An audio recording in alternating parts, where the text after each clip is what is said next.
Over the past 17 years, Gaza has received at least $25 billion in foreign aid to invest in schools, hospitals, universities, houses, and other institutions.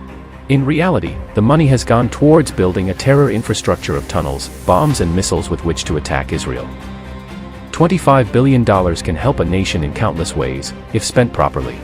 So, the question is, what could have been done with this money?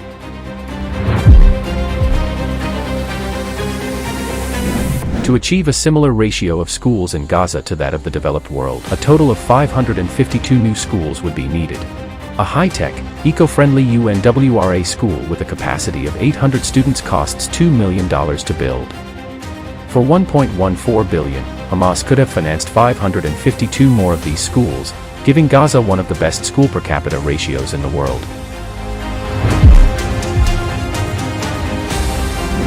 According to a 2022 estimate by the Palestinian news network, 125,000 new homes were needed to overcome the housing crisis in Gaza. At $46,000 per affordable housing unit, the cost to alleviate Gaza's housing shortage would be $5.75 billion.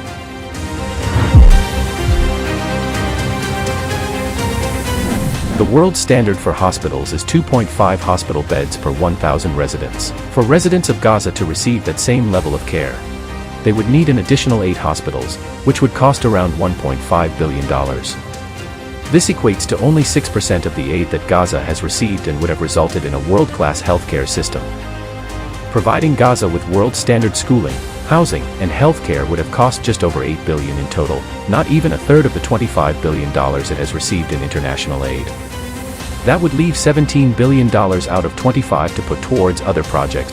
For the good of the residents of Gaza, it is enough to give every single citizen in Gaza a subsidy of $7,000, build 34,000 kilometers of roads, or provide enough desalination plants to serve the entire Middle East. But, tragically, this has not happened, so where has the money really gone? Hamas has spent billions of dollars over the last 17 years on terror infrastructure. This includes spending $680 million developing underground terror tunnels from which they smuggle weapons, hide terrorists, and fire missiles at Israel.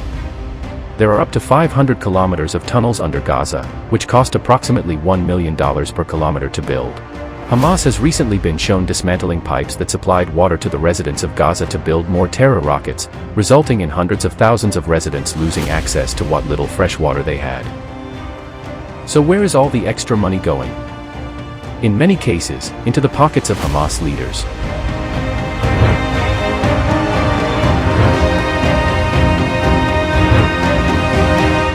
Most of these leaders don't even live in Gaza, the territory they supposedly govern. Instead, they live in Qatar. Hamas receives millions of dollars every year to invest in infrastructure, education, medicine, and housing, and yet the residents of Gaza have suffered for decades while their terrorist government plans wars and builds tunnels. Gaza could be flourishing. Instead, the area has endured decades of devastation at the hands of its own leaders.